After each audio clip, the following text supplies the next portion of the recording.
Well, good evening, everybody, and welcome to episode 44 of FMAG Freedom Matters Action Group.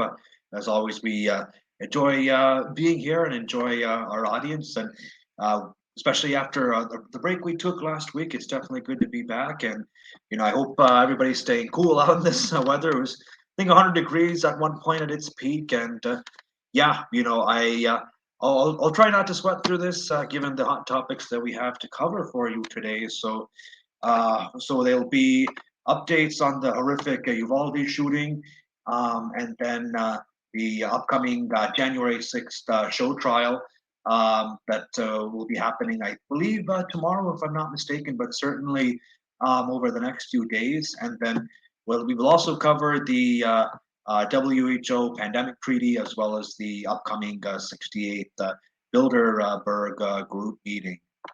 Okay, so starting with the Uvalde shooting, just as I had mentioned 2 weeks ago on our last show, and then soon after the shooting had happened, the police stood down and didn't take down the active shooter, which I believe is definitely against protocol, but even if not, a is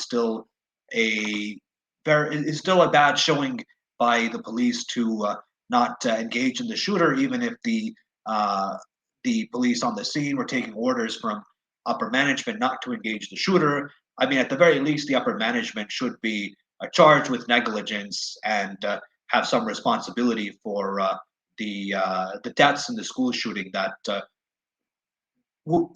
probably would have been avoided if not for the police standing down. And so I don't think this should come as a surprise, but it's definitely as horrific and troubling that the Uvalde police are deciding not to cooperate with the Texas probe on the state level of the shooting. So yeah, I mean, it comes to show not only that police can't be there to protect us, just contrary to what all the gun control advocates say. Why should the people, have guns when we have the police that can protect us and will protect us against all these shootings and all these crimes? Well, this Uvalde shooting was an example of contradicting that and disproving that, and that beyond that, now the police, according to ABC News, I'll post a link in the comments and also flash up my screen so that y'all can see it, that they are not even cooperating with the investigation, which I'm not even sure how that's legal, and it certainly shouldn't be. And it also comes to show that even in a red state of Texas, which is not a radically blue state like California, that advocates for all this gun control, can't be trusted to properly investigate and hold its own police force accountable when they fail to stop a school shooting, regardless of whether orders were given. That's still not excusable and shows that the government can't be trusted to protect us and therefore should not have any authority or power to enforce gun control, not only because it's a violation of our Constitution and the Second Amendment, but it's a violation of fundamental individual rights to firearm ownership. That's a right that we have as people, regardless of whether it's even written in our Constitution or not. So yeah, let me go ahead and share my screen accordingly.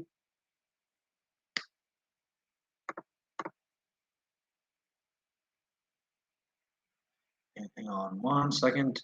Just getting the sharing of the screen right.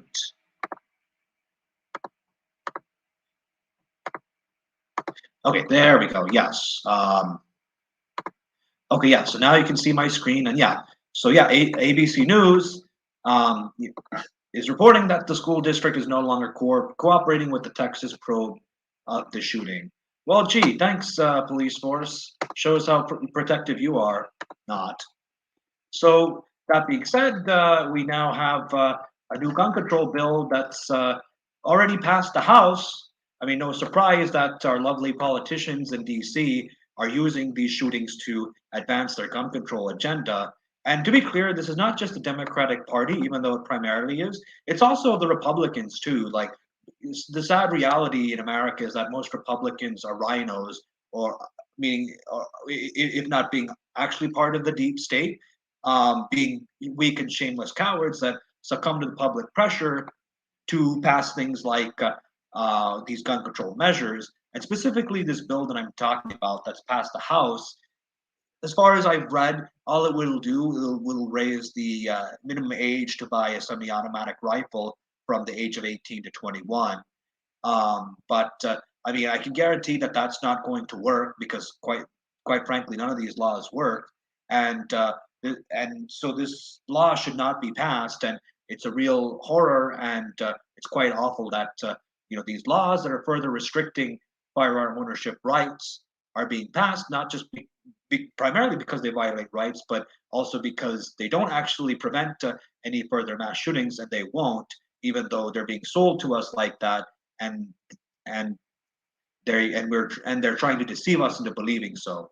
I mean, think about all these blue states that have laws like this, as well as much stricter laws, whether it's New York State, which had the recent Buffalo shooting, in the state of New York, or California, which also has mass shootings as well, or even Chicago, Illinois. All these laws that they're saying need to be passed nationally in DC, and they're even saying need to pass in red states, are not working. And even things that sound like innocuous and sound like this quote unquote common sense gun legislation, like red flag laws, like we don't want uh, deranged or psychologically troubled or injured or damaged people not to have laws. Well, who decides who's psychologically damaged and troubled? I mean, there's no like objective standard, and it's going to be subjective, and it's going to be at the discretion and the mercy of a human being who's going to be flawed and can't be guaranteed to be perfect and protective of properly evaluating psychological status, just like these cops can't be, trusted to protect us from these mass shootings. And if they really are to apply these red flag laws, that should mean that all of our congressmen who are clearly psychopathic and psychologically damaged, well, not all of them, but most of them, and same with our senators, and certainly almost everybody in the White House, if not everybody, if not literally everybody, should also not be allowed to own guns because of their violations of these red flag laws, and that even extends to good old Hunter Biden.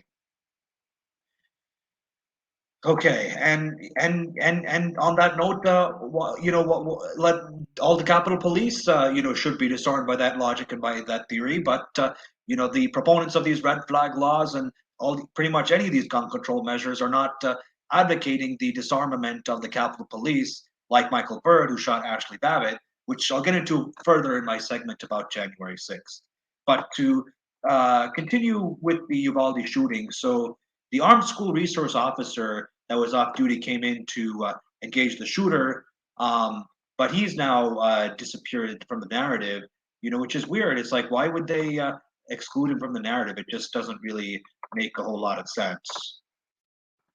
And so one off-duty Border Patrol agent named Jacob Alvarado, according to the Blaze, was able to get into the school, even though, again, parents were not allowed to go in to try to protect their kids when the cops weren't. Instead, they were the ones handcuffed and apprehended, when it really should be either these police officers that were on the site that failed to go in and put down Ramos, the shooter, or their commanding officers that gave the order to stand down. Someone needs to be apprehended, but they're not. Instead, they're apprehending these innocent parents that are trying to go in to save their own kids, for God's sake.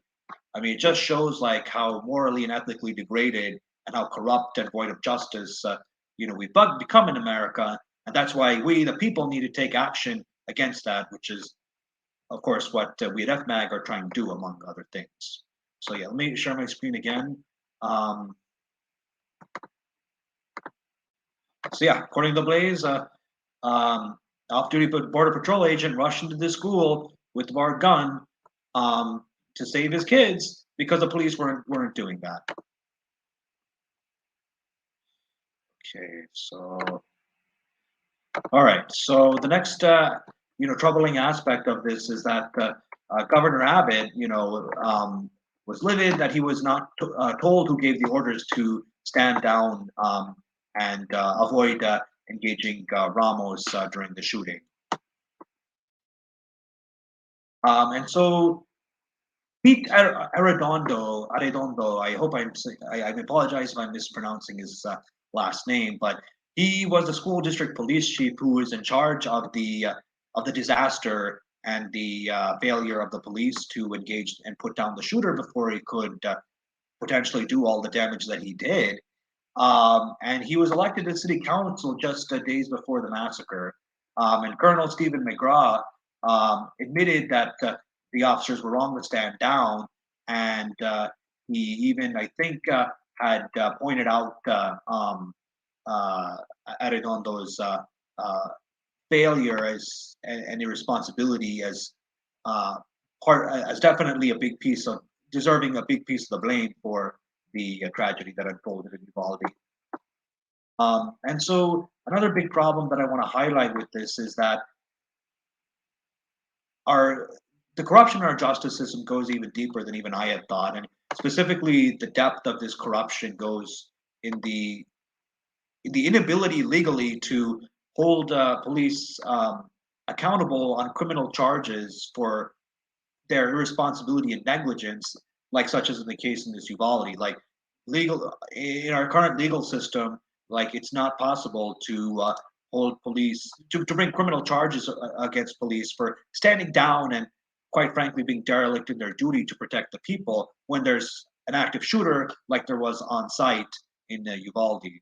Um, you can only bring civil charges against police, but even then, you have the people have the hurdle of what's called qualified immunity, which essentially means that you can only get a policeman who commits a civil infraction either indicted or made to pay a punishment if he's shown to be in clear violation of law, not so much if he abuses his power or if he fails to do his duty on site, which is usually ruled just accidental or not the fault of the policeman.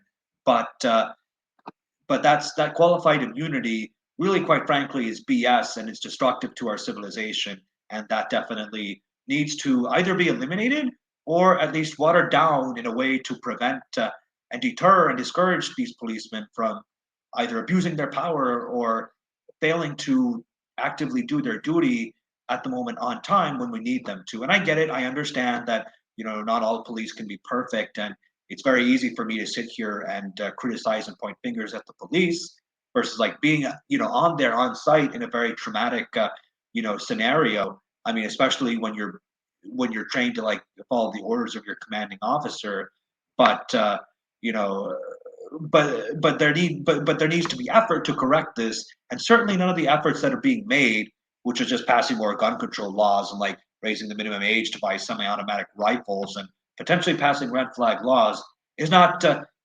reforming the police or making them more disciplined to avoid these mistakes, which again are negligence to take action when is needed, and also preventing abuse of power for not just situations like Uvalde, but in other kinds of situations where police do abuse power.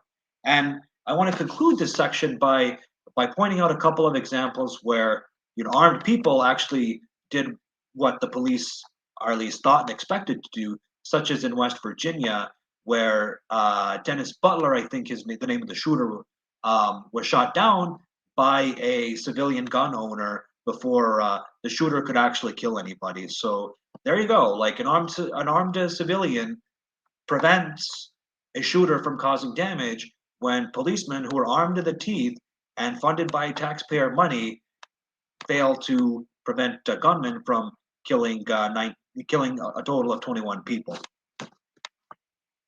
So with that being said, on the subject of armed policemen like Michael Byrd, who committed the murder of the innocent woman Ashley Babbitt, the January 6th, what they're calling a trial, but it's really just entertainment and a mockery of the real human tragedy that happened on January 6th of 2021. It's going to be airing on primetime TV sometime soon. If I'm not mistaken, I think that's tomorrow, at least according to Owen Schroyer of InfoWars, who interviewed Tyler Hansen, who was a witness to the death of Ashley Babbitt. Taylor Hansen, excuse me. Hansen was there on the scene, like near Babbitt, when she was shot by Capitol Police Officer Michael Byrd, and so he was never asked to testify as a witness to the crime, which is very strange because in any crime and any murder, like all witnesses who are there are usually subpoenaed or at least asked to voluntarily give a testimony to what they saw because they're a witness. I mean, this is just basic. This is just justice system 101, or what should be, or what's not being put into practice in America today. So it shows how corrupted, derelict, and ineffective our justice system is, and how desperate for reform it really is. And that reform is not going to come from our elected officials. It's going to come from we, the people, and that's what we're trying to encourage here. That's what we're encouraging here and promoting here at FMAG. So with Hansen, and I'll put the link to the interview that Hansen did with Owen Schroyer. He was explaining to Owen that he even reached out to DC and the Capitol Police to offer his testimony. So he was essentially voluntarily subpoenaing himself to come and speak as a witness to what he saw um, during the shooting of Ashley Babbitt. But Congress hasn't asked him to, has declined all of his invites, and or at least they've not messaged him back. You know, even though they're going to air the show trial without interviewing a witness, which is really tantamount to withholding evidence, which is tantamount to obstruction of justice. I mean, at least to me, it reminds me of the withholding of all the private video footage by private citizens of the 9/11 plane crash into the Pentagon building, where all the 85 videotapes made by private citizens, such as local businesses or even people that were on the ground at that day on that site on that day, have not been released despite numerous Freedom of Information Acts that have been submitted for the release of those videos. Even though it's also been 20 years since that horrific and tragic event. And so it reminds me a lot like that. Just like they're not willing to show us any of those 85 videotapes taken by private citizens of the Pentagon plane crash, they're not willing to bring Tyler Hansen up to the stage to give his testimony as a witness. Which begs the question: why are they not doing this? I mean, I can't prove this for sure, but I can say with a very high probability it's because Hansen's going to give a testimony that's going to run contrary to their agenda. That January 6th was the biggest insurrection since the Civil War. Um, Even though it doesn't pale in comparison to any of those riots that happened in the summer of 2020, such as in Kenosha, Wisconsin, or even in Minnesota, or all across many big cities in America.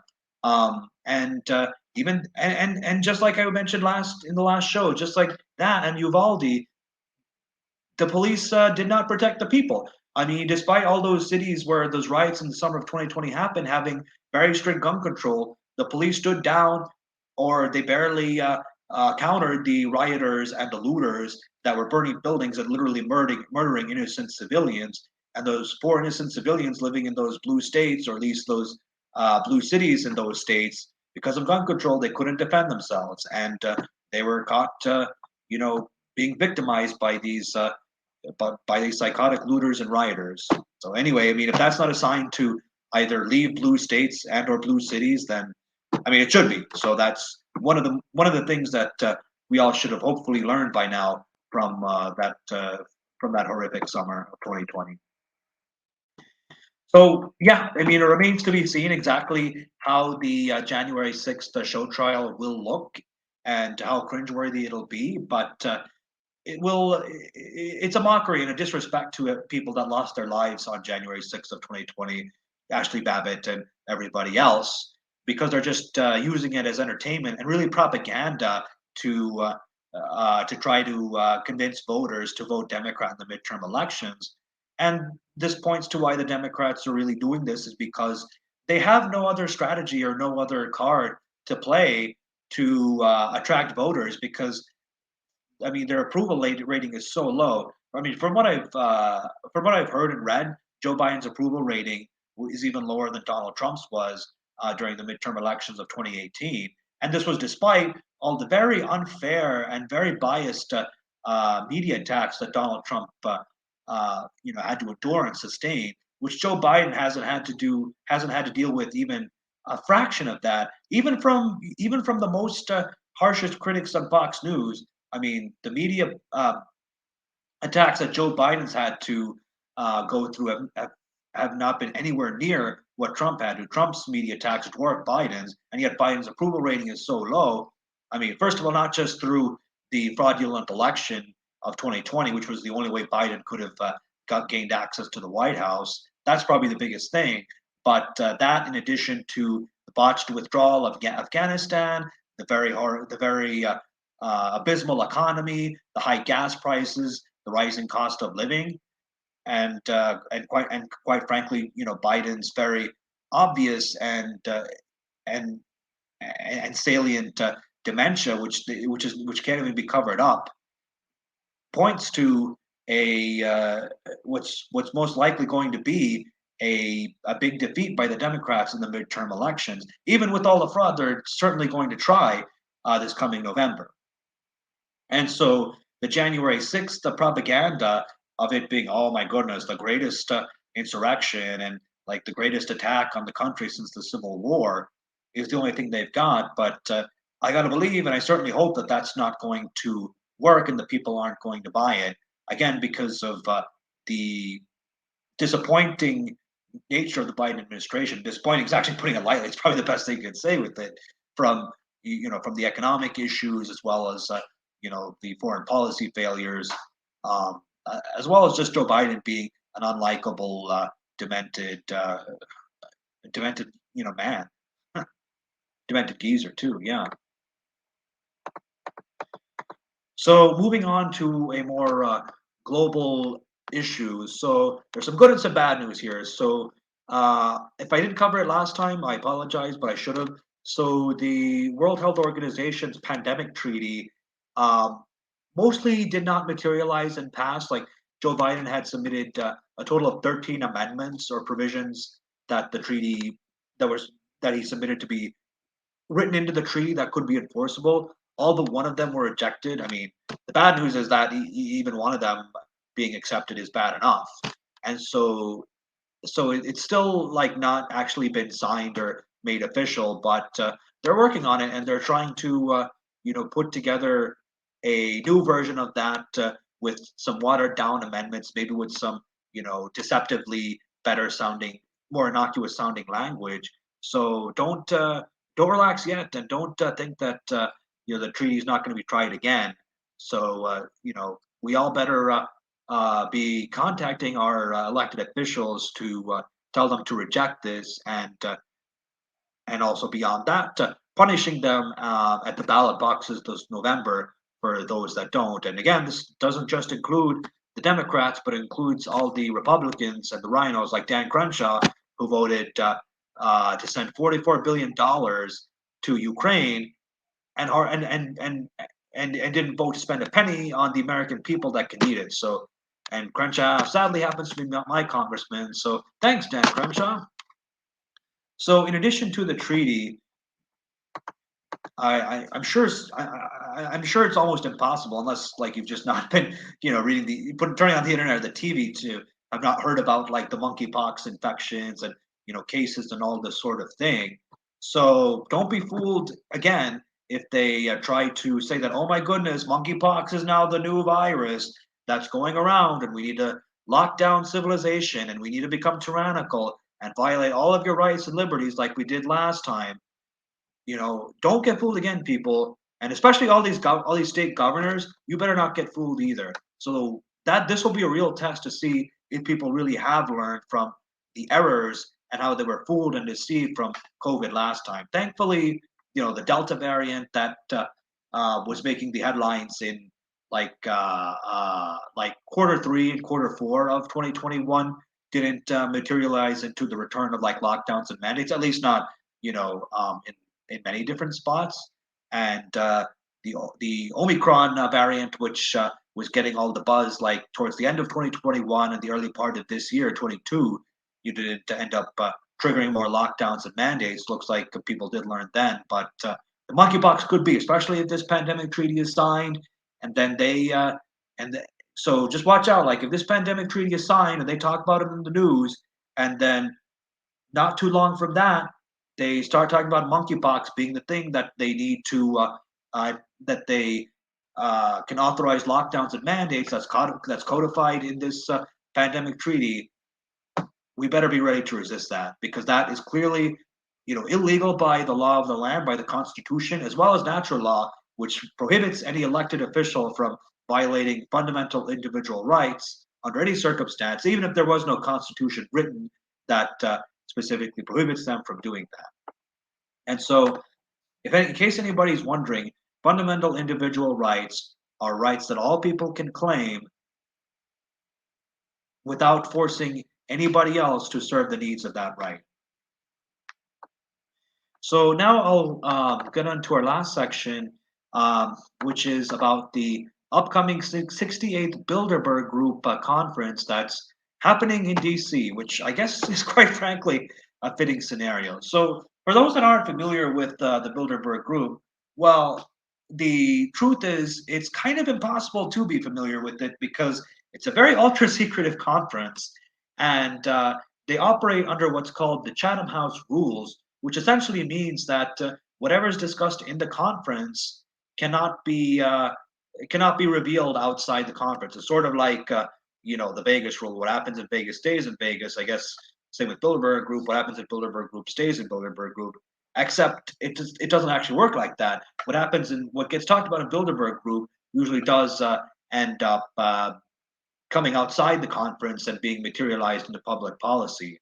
And so before I get into the topics that are going to be discussed, I do want to say that a lot of elected officials and public figures, such as Kirsten Sinema, the senator of Wisconsin, who is one of those rare Democrats that sometimes votes against the party line, like Senator Joe Manchin of West Virginia, she's attending the conference.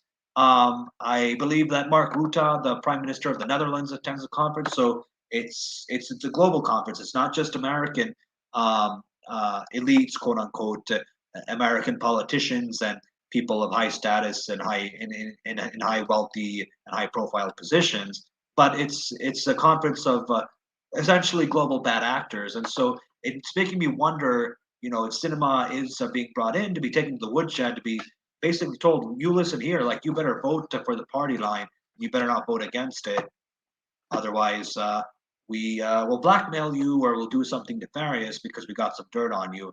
I mean, again, I know I can't prove that, but because the conference is ultra secretive, so we don't know what's being discussed there. But just like I can't prove that that's the case. I mean, it's almost impossible for anybody to prove that I'm wrong or that that's not the case.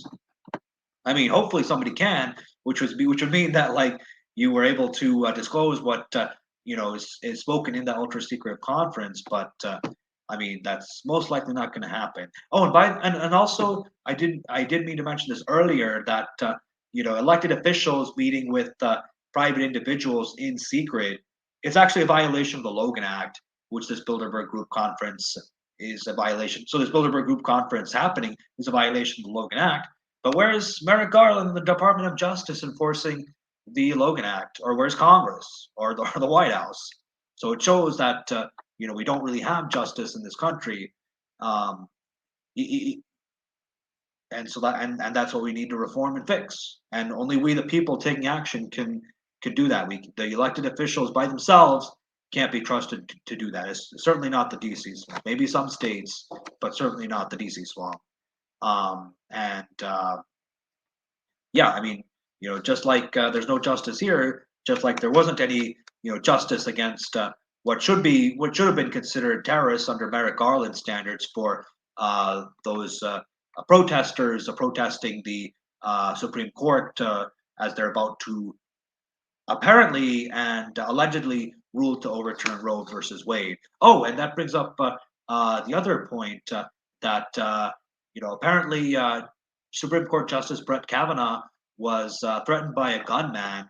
And so, again, why is Merrick Garland and the Department of Justice not doing anything against that very clear terrorist who's threatening the life of somebody versus, like, a Trump or a MAGA supporter or a podcaster just speaking, against the regime, against the current administration, and criticizing his agenda and his policies, because they don't really care about terrorism, and uh, this whole mission to eliminate domestic terrorism is a sham and is a fraud, because the ones claiming to do so are the real terrorists. So I think that's going to conclude this episode. I do want to give you a preview for what we're going to have for y'all in store next week, which is a interviewer by a medical coding whistleblower who is going to talk to us about the fraud in medical coding that she's had seen during the sort of heydays of this phony COVID scamdemic. So in 2020 mostly, and then the early parts of 2021. She's also going to discuss with us the fraudulent nature of the PCR tests, and the fraudulent nature of how they were done, and then also how they were used to gin up a phony narrative about getting millions of these cases, which were mostly false positives, to justify the continuation of lockdowns and mask mandates and social distancing, and even eventually vaccine mandates.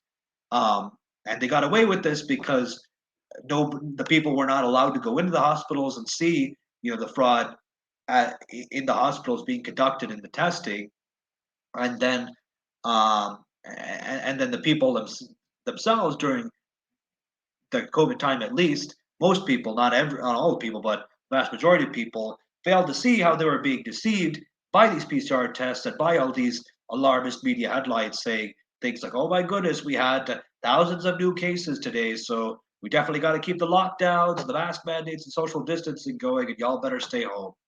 But you're not going to stay home, because you love freedom and you love justice, and you see that this country needs to that this country has lots of problems that need fixing, and that's why we love y'all, and we are looking forward to seeing you next week, and we are looking forward to our interview next week. And with that, we want to conclude by saying God bless you. Thank you very much. Good evening, and we'll see y'all next week.